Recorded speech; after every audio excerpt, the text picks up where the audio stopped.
बिस्मिल्लाहिर्रहमानिर्रहीम। अस्सलामु अलैकुम वरहमतुल्लाहि वबरकातुहू। मुहतरम दोस्तों, बहुत सारे सवालात हमारी नज़रों के सामने आप लोगों के हैं, तो इंशाअल्लाह आज की मजलिस में उन जवाबात को कवर करने की कोशिश करेंगे। सबसे पहले हमारे रियाज सर साहब है, उन्होंने सवाल किया है और कहते हैं कि कुछ लोग हैं जो अभी तक मक्कतुल मुकर्रमा में मौजूद है हज के बाद, वो लोग वहाँ से ताइफ़ गए हैं। ताइफ़ से वापसी पर अब उन लोगों के लिए एहराम का बांधना और उम्रा करना ज़रूरी है या फिर बग़ैर एहराम के वो दोबारा मक्का में आ सकते हैं। तो देखिए, जो आदमी ताइफ़ की ज़ियारत के लिए जाता है, वहाँ से वापस मक्कतुल मुकर्रमा में आता है, तो उसके लिए ज़रूरी होता है कि एंट्री के वक्त में ये जो मीक़ात है, उस मीक़ात पर रुक कर वहाँ पर एहराम बांध ले। एहराम बांधने के बाद में मक्का में आए और उसके बाद उम्रा करे और फिर बाद में वो अपने काम कर सकता है। यानी ये जो ताइफ़ होता है, ये ताइफ़ मीक़ात से, हुदूद हरम से बाहर है, मीक़ात से बाहर है, तो एंट्री करने के बाद में दोबारा उसको एहराम बांध कर ही अंदर आना चाहिए और उसके बाद हज करना चाहिए या फिर उम्रा करना चाहिए।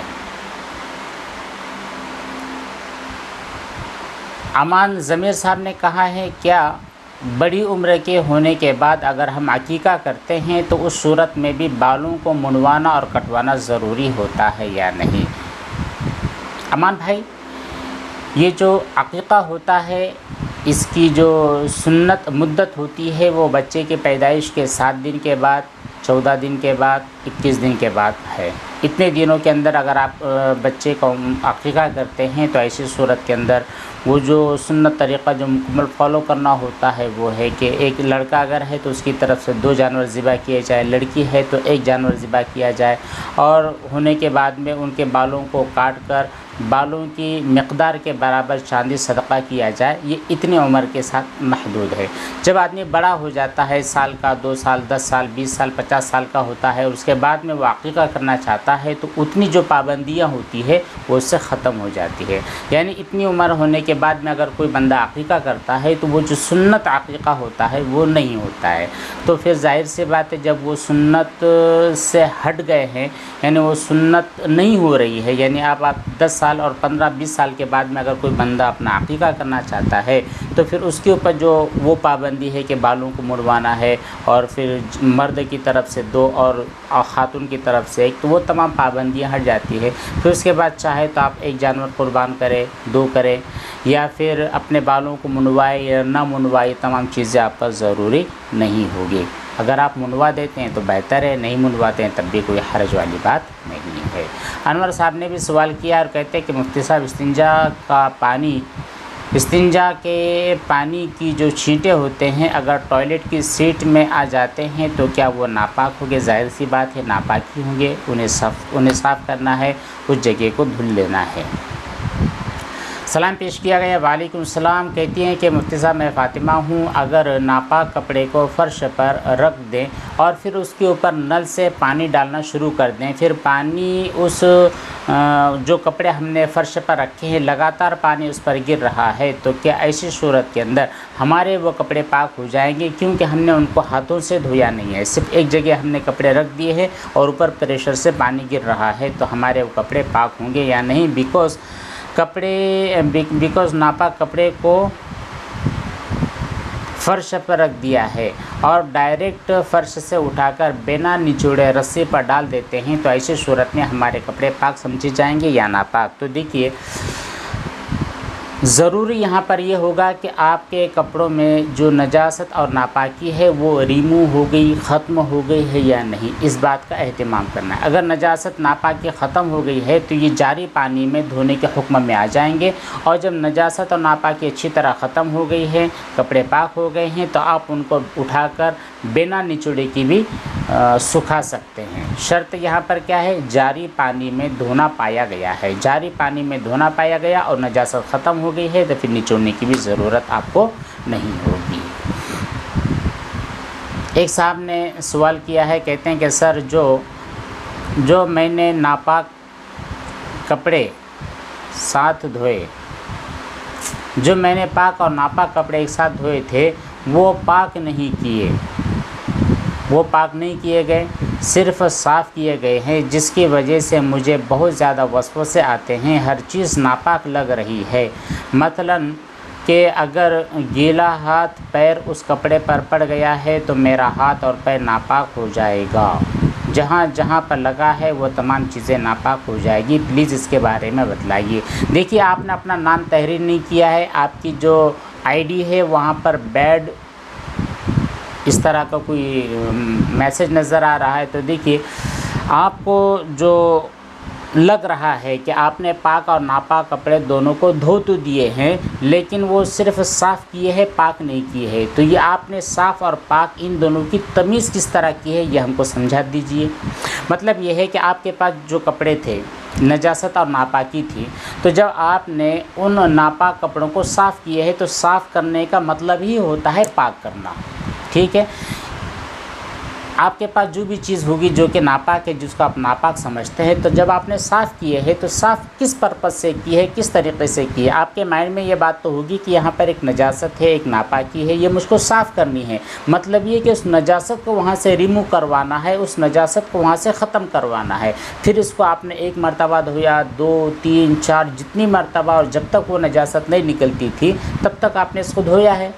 और धोने के बाद क्या हुआ कि वो नजासत ख़त्म होगी। जब नजासत ख़त्म होगी तो आपका कपड़ा साफ़ हो गया। जब कपड़ा साफ़ हो गया तो पाक भी हो गया। तो फिर आपको ये जो कन्फ्यूज़न हो रहा है कि वो कपड़े सिर्फ साफ़ हुए हैं, पाक नहीं हुए हैं, इस तरह का कन्फ्यूज़न बिल्कुल गलत होता है। ये इस तरह की बात में आप बिल्कुल ना पड़े। वो आपके कपड़े पाक हो गए हैं, साफ़ हो चुके हैं, और फिर उसके ऊपर आपका गीला हाथ लगता है, सूखा हाथ लगता है, आप उसको पहन लेते हैं, नहीं पहनते हैं, प्रेस करके उसको अलमारी में रख देते हैं। इन तमाम चीज़ों से आपको बिल्कुल और क़तन परेशान होने की ज़रूरत नहीं है। हाँ, अगर आपको ये लग रहा है कि नहीं सिर्फ मैंने यूँ ही धो लिए थे और उसमें नापाकी अभी तक बाकी थी, नापाकी ही ख़त्म नहीं हुई थी, तो यहाँ पर ये दूसरी बात होती है। अब आपके वो कपड़े पाक नहीं हुए हैं, ठीक है, पाक नहीं हुए हैं तो उनको दोबारा पाक करने की ज़रूरत है। लेकिन जब तक आप उनको पाक नहीं करते हैं और आपका जो गीला हाथ है, गीला हाथ उस कपड़े के ऊपर लग जाता है, तो उसकी सिर्फ हाथ के लगने की वजह से आपके हाथ, आपके पैर और गीली चीज़ें नापाक नहीं होने वाली।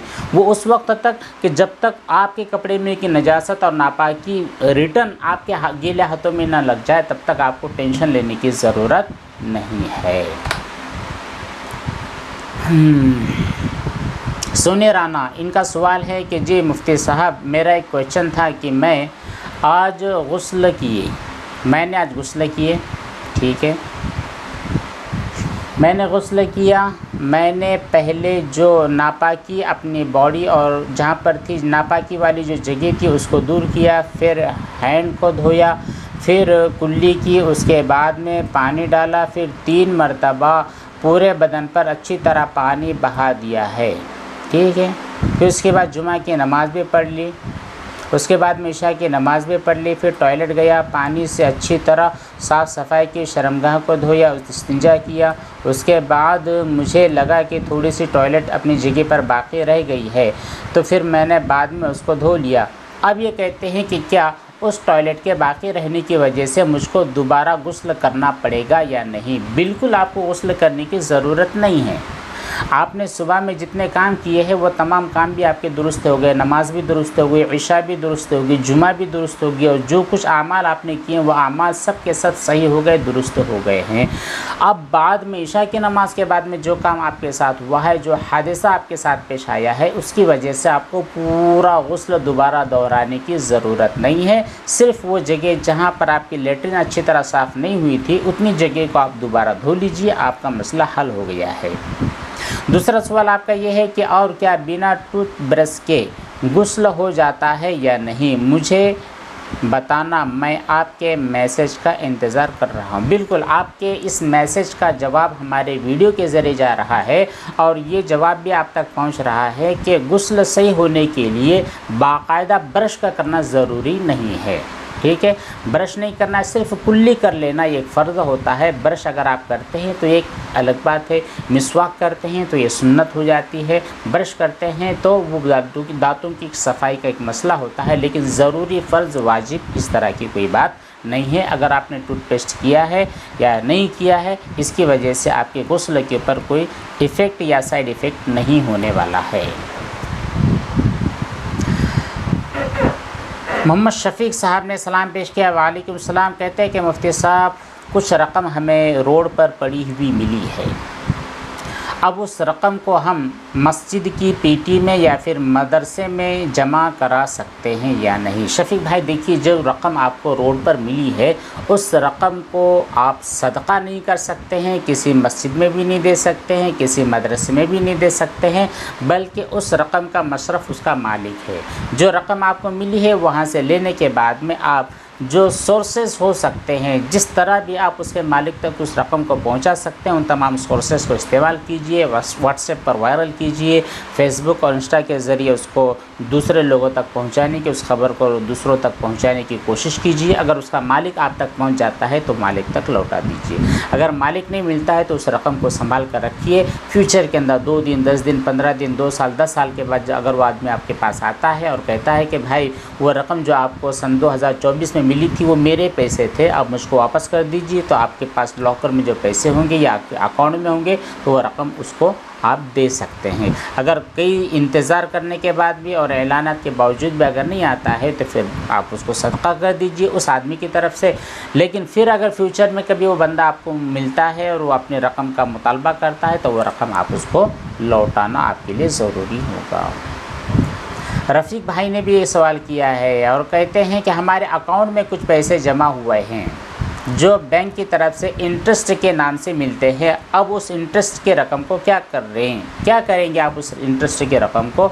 वो आप अपने इस्तेमाल में नहीं ला सकते। मान लीजिए आपके अकाउंट के अंदर, पहली चीज़ तो देखिए, आप अपने जो अकाउंट होता है, अकाउंट जो ओपन आप करते हैं तो ये करंट अकाउंट ओपन कीजिए, उसके अंदर आपको इंटरेस्ट नहीं मिलता है। सेविंग अगर आप अकाउंट ओपन करते हैं तो जाहिर सी बात है, सेविंग जितनी रकम आपकी होती है उसके हिसाब से कुछ परसेंटेज आपको सूद मिलता है, इंटरेस्ट मिलता है।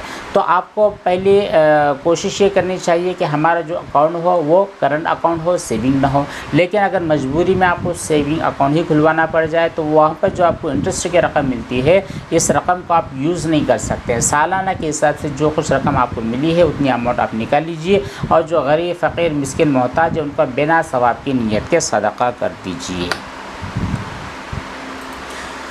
ठीक है, इतने सवालात, इनके अलावा और भी जो बहुत सारी बातें होंगी इंशाअल्लाह अगली नशिस्त में, अगली मजलिस में उनके जवाब देने की कोशिश करेंगे। दुआओं की दरख्वास्त। वस्सलामु अलैकुम वरहमतुल्लाहि वबरकातुहू।